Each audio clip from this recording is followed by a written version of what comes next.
Hola amigos, qué bueno que podamos compartir otra aventura más espiritual, en este caso, a través de las parábolas que nos propone Jesús en sus evangelios. Hoy vamos a abordar unas que nos llevan al corazón del cristianismo, porque son sobre el perdón. Vamos a entrar dentro justamente de ese tema que tanto nos cuesta vivirlo, que tanto nos cuesta pedirlo, que tanto nos cuesta ofrecerlo. Y para eso yo los voy a invitar a que vayamos hoy al Evangelio según San Lucas. Les quiero contar un poquito. El Evangelio de Lucas se lo considera como una de las características el Evangelio de la Misericordia. Es el que más parábolas sobre la misericordia puso dentro de sus relatos para que nosotros pudiéramos meditar desde nuestro corazón, desde nuestro interior, qué es lo que el Señor nos pide y quién es este Señor que nos pide que sepamos perdonar y que nos dejemos perdonar por Él. Él comienza, la primera de las parábolas las pone en el capítulo 7. Es una parábola muy pequeñita, es una parábola que está en el medio inclusive de un relato muy bonito, es una de las páginas más lindas de este evangelio precioso per se, que es durante una cena, durante una comida en la casa de Simón el fariseo, en la Galilea. Y esto nos indica que esta parábola es un poquito especial, porque la gran mayoría de las 8 parábolas de la misericordia que el Señor nos regala a través del evangelista Lucas, figura en el Evangelio, en la segunda parte, cuando Él está camino ya de la Galilea, del norte de la Tierra Santa, yendo bien decidido a Jerusalén, donde todos sabemos que le espera la pasión, pero también la resurrección. Esta, en cambio, está en la Galilea. Es la única parábola sobre la misericordia, sobre el perdón, que la encontramos fuera de este camino. Pero bueno, los invito a que me acompañen leyéndola y haciendo un poquito su propio camino, ¿no? Su propia interpretación. Ya saben que una de las cosas que tenemos que tener en claro y en cuenta es que nosotros somos los protagonistas de esta parábola. Es a nosotros que nos está hablando. Y dice así, en el capítulo 7 de Lucas, en el versículo 36. Un fariseo lo invitó a comer. Jesús entró en casa del fariseo y se sentó a la mesa. En esto, una mujer pecadora pública, enterada de que estaba a la mesa en casa del fariseo, acudió con un frasco de perfume de mirra, se colocó detrás a sus pies y llorando se puso a bañarle los pies en lágrimas y a secárselos con el cabello. Le besaba los pies y se los ungía con la mirra. Al verlo, el fariseo que lo había invitado pensó: si este fuera profeta, sabría quién y qué clase de mujer lo está tocando. Una pecadora. Jesús tomó la palabra y le dijo: Simón, tengo algo que decirte. Contestó Simón: dilo, maestro. Le dijo: un acreedor tenía 2 deudores. Uno le debía 500 monedas y otro 50. Como no podían pagar, les perdonó a los 2 la deuda. ¿Quién de los 2 lo amará más? Le contestó Simón: supongo que aquel a quien más le perdonó. Le replicó Jesús: has juzgado correctamente. Y volviéndose hacia la mujer, le dijo a Simón: ¿ves esta mujer? Cuando entré en tu casa no me diste agua para lavarme los pies. Ella me los ha bañado en lágrimas y los ha secado con su cabello. Tú no me diste el beso de saludo. Desde que entré, ella no ha cesado de besarme los pies. Tú no me ungiste la cabeza con perfume, ella me ha ungido los pies con mirra. Por eso te digo que se le han perdonado numerosos pecados por el mucho amor que demostró. Pero al que se le perdona poco, poco amor demuestra. Y a ella le dijo, tus pecados te son perdonados. Los invitados empezaron a decirse entre sí, ¿quién es este que hasta perdona pecados? Él le dijo a la mujer, tu fe te ha salvado, vete en paz. Esta bellísima narración que en el medio de la narración, en el medio de esta comida, se produce esta pequeñísima parábola. La parábola es chiquita, chiquita. Es la explicación que resuelve Jesús darle a Simón para que entienda él en qué está incurriendo, ¿no? En qué error estuvo incurriendo desde que lo recibió a Jesús en su casa. Y la parábola va del versículo 41 al 42, son 2 versículos nada más. Pero es muy importante poder entender el contexto.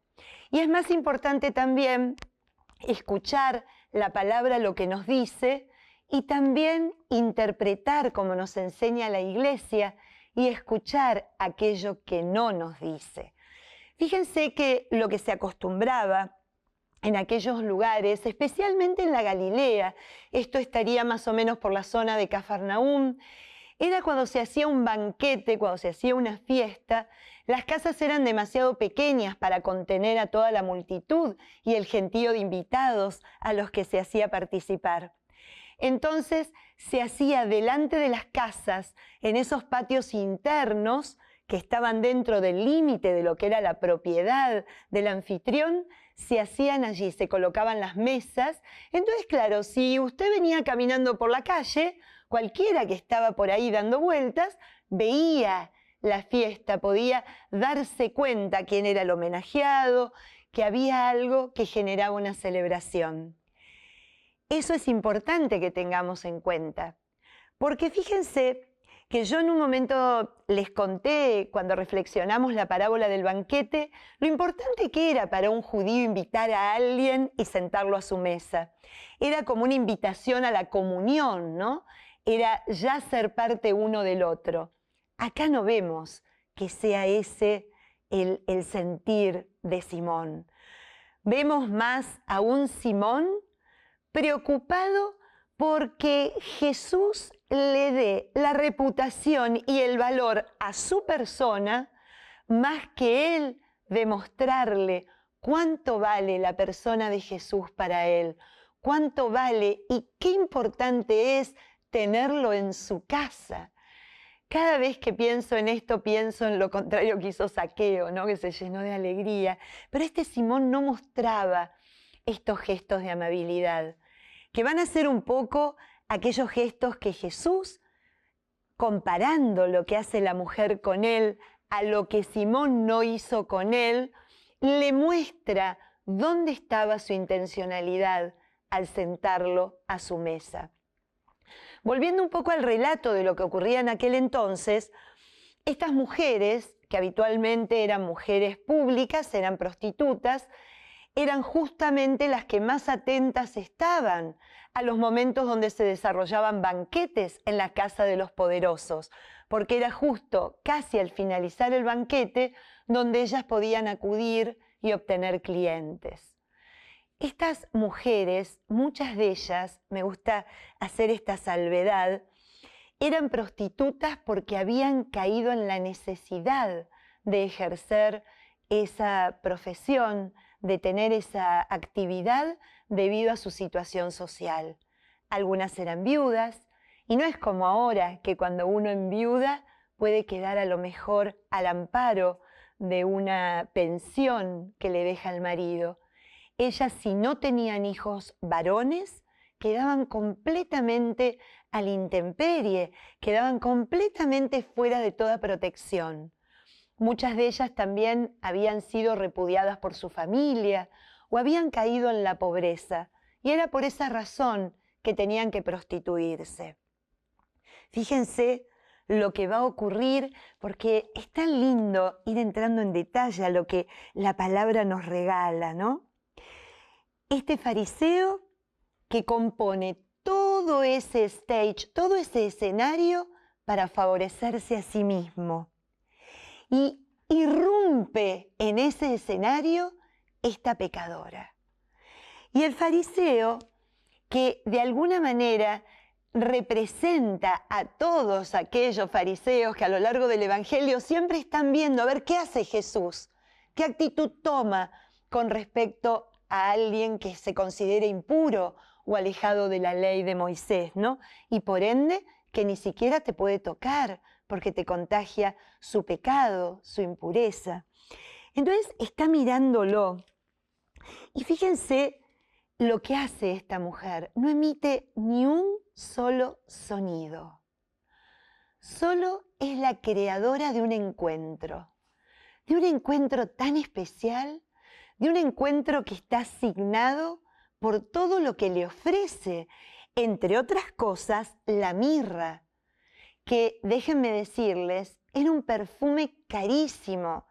Es el mismo perfume que encontramos, por ejemplo, en el Evangelio de Juan, en la unción de Betania. ¿Recuerdan ustedes que cuando María trae el perfume y lo rompe para ungirle la cabeza al Señor y dice que la casa se llenó de ese aroma? La primera crítica que hace Judas Iscariote es: con lo caro que es un despilfarro. Eso nos indica lo que para esta mujer debe haber sido traer esta mirra.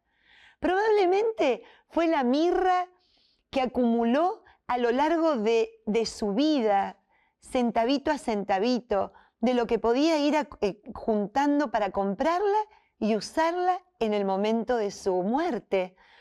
La mirra con la que ella probablemente deseaba ser ungida antes de ser puesta en la sepultura, según la tradición judía. Sin embargo, entra con todo lo de ella, en esta celebración de encuentro, en este darse cuenta la realidad que significaba Jesús para ella, le ofrece todo lo de ella. No escatima nada, nada. Se muestra tal cual es. Ya todos saben, es una mujer pública, pecadora, no tiene nada que ocultar, pero sí tiene todo para ofrecer. Y es ahí donde vemos este ritual bellísimo, ¿no? Lleno de signos.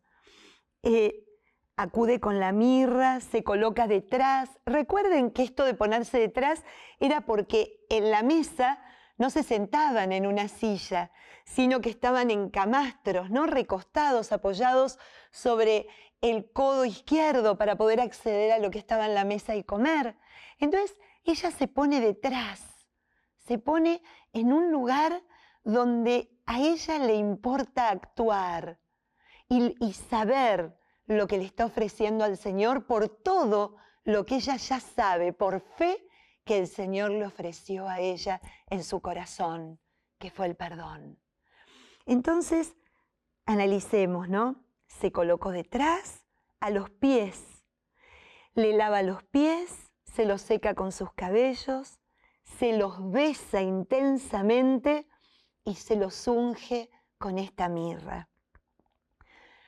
Al verlo Simón, el que había preparado todo ese escenario, ¿no? Y además se lo debe haber sentado al lado al Señor para ir contándole todas sus virtudes y todos sus logros por ser el gran observante y cumplidor de la ley, tiene este pensamiento: si este fuera profeta, sabría quién y qué clase de mujer lo está tocando. Una pecadora. Entonces Jesús le dijo, y cada vez que leo este párrafo, amigos, les cuento que siento que me habla a mí. Saco a este Simón de escena, ¿no? El nombre de este fariseo, y me lo está diciendo a mí. Patricia, tengo algo que decirte. tengo algo que decirte en ese pensamiento que tenés con el hermano que tenés al lado, en ese pensamiento tan duro de no poder acceder a la misericordia y al perdón, como Él nos invita a que lo hagamos, ¿no? Y claro, Simón capaz que dijo, claro, ahora va a decir algo de esta mujer. Y no, le dio la parábola, esa pequeñita, de los dos acreedores, uno que debía 500 denarios y el otro que debía 50 denarios. Para que ustedes se den una idea y para que puedan traerlo al día de hoy, un denario era lo que ganaba un asalariado por día. Entonces imagínense todo el tiempo que le tocaba, ¿no? Poder devolver a un asalariado 500 denarios y obviamente mucho menos tiempo al que tenía que devolver simplemente 50. Pero Jesús en la parábola tiene muy claro el tema. Ninguno de los dos, ni el de los 500, ni el de los 50, ni el que debía mucho, ni el que debía poco, podía saldar la deuda. Entonces la pregunta es, ¿quién de los dos amará más a este acreedor que le dijo, vamos, vamos, quédate tranquilo, ya está todo saldado? Y Simón, al contestarle, se pone en evidencia. Supongo que aquel a quien más le perdonó, aquel cuya deuda era mayor. Entonces Jesús, mirándolo, me imagino yo, a los ojos, le dice, has juzgado correctamente. Y entonces ahí empieza el diálogo con esta mujer, volviéndose a la mujer, empieza el diálogo con Simón sobre la mujer, diciéndole, ¿ves a esta mujer? A ver, ¿por qué no cambias un poquito la mirada, Simón? Antes le dijo, tengo algo que decirte, escuchá. Ahora lo invita a que cambie la mirada, a que la pueda ver de otra manera. Y le dice, le va como deshojando cada una de las acciones que ella hizo y con él no, mostrándole realmente la intención del corazón. Ella hizo eso porque tuvo la capacidad de poner en las manos del Señor por fe, sabiendo que es un Dios que la iba a perdonar toda su vida pasada, toda su vida pasada. ¿Y cómo lo hizo? Amando, con signos, ¿no? Ella amaba, él no le dio ni siquiera un poco de agua para lavarse los pies, que era lo más común que pasara cuando llegaba un invitado a quien uno quería realmente honrar con su presencia, ¿no? Que realmente decirle, tu presencia me honra. Enseguida venían los siervos, venían los esclavos, por lo general no judíos, y le lavaban los pies. Le ungían la cabeza con perfume para que además se sintiera cómodo, para que pudiera estar cómodo y disfrutando el momento al que había sido invitado. En cambio, él no hizo nada de eso. Fue ella, ¿no? La bañó con lágrimas, lo secó con cabellos. Simón no le dio un beso. El beso era esto, nosotros hoy día a lo mejor no podemos dimensionar lo que significaba besar. El beso se daba dentro de una intimidad. Así como la intimidad de invitar a tu casa, de sentarte a tu mesa, el beso era una recepción total a la persona. Y eso es lo que Simón tampoco había hecho, pero la mujer no había cesado de besarle. Dice uno de los libros que leí, que les aconsejo muchísimo si no lo leyeron, que son las Parábolas de la Misericordia, y fue editado por el Consejo Pontificio para la Promoción de la Nueva Evangelización de Santa Sede, y las ediciones fueron en el año 14, que fue el año de la misericordia. Es un libro tan lindo. Dentro de este libro nos habla de todos estos gestos de misericordia que quedan como revelados y también velados. Simón no pudo ser perdonado porque no le presentó nada al Señor para que lo pudiera perdonado. Y como no se consideraba pecador tampoco, no pudo gozar de la alegría, del verdadero gozo que da el perdón de Dios en el corazón. En cambio, la mujer sí. La mujer pudo realizar todo este rito porque lo pudo vivir desde el primer momento, desde que tuvo la intención de entrar a la casa de ese hombre, no con la idea que ese hombre tenía, ni para buscar lo que todos se imaginarían que iba a buscar, sino simplemente con un corazón deshecho, pero esperanzado, iba a buscar el perdón que encontró en labios de Jesús. Fíjense que le dice, después de verla, ¿no? Después de alabar y de explicarle a Simón todo lo que había hecho ella, que él no la había visto, no la había percibido, no la había contemplado. Le dice a la mujer, tus pecados te son perdonados. Claro, ahí desató otra polémica. Los invitados, que eran todos judíos, empezaron a decir, pero a ver, ¿quién es este para perdonar los pecados? Ellos sabían que solamente los pecados podían ser perdonados por Dios. Entonces, ¿quién era él para poder decirle, mirando a esta mujer, tus pecados te son perdonados? Pero lo que ellos no percibían, lo que ellos no pudieron contemplar, porque los ojos de la fe todavía no los tenían abiertos, y mucho menos el corazón, esta mujer sí. Y miren qué hermoso lo que le dice, ¿no? Tu fe te ha salvado, vete en paz. Nos hace acordar a varios episodios del Evangelio, por ejemplo, a uno de Marcos en el capítulo 2, cuando vemos esos amigos que descuelgan al paralítico por el techo, porque no podían por el gentío llevarlo y ponerlo delante del Señor para que el Señor lo pusiera de pie y lo sanase. Y el relato comienza diciéndole, bueno, ponte de pie, ¿no? Levántate, tus pecados te son perdonados. Esta cosa de Jesús siempre unir la dolencia del hombre con la dolencia más grande del corazón, que es el pecado, aquello que nos aleja de Dios y nos paraliza en la vida, nos hace ciegos ante el mundo, nos hace sentir leprosos ante nosotros mismos, no nos da la capacidad de poder escuchar una voz que nos invita a una vida nueva. Y es eso lo que hace el Señor. Vete en paz, mujer, porque ¿sabes qué?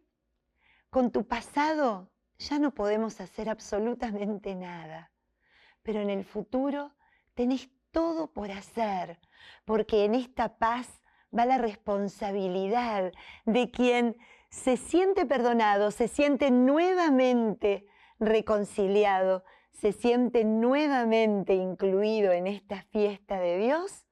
Esto tiene un precio, cambiar de vida, cambiar de forma, empezar a recorrer otro camino.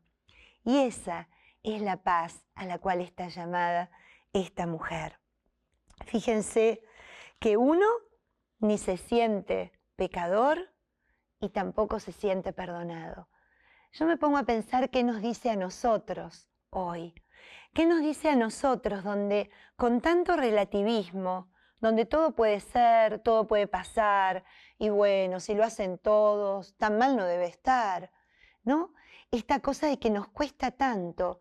En nuestra iglesia cayó drásticamente el número de fieles que acudimos a la confesión.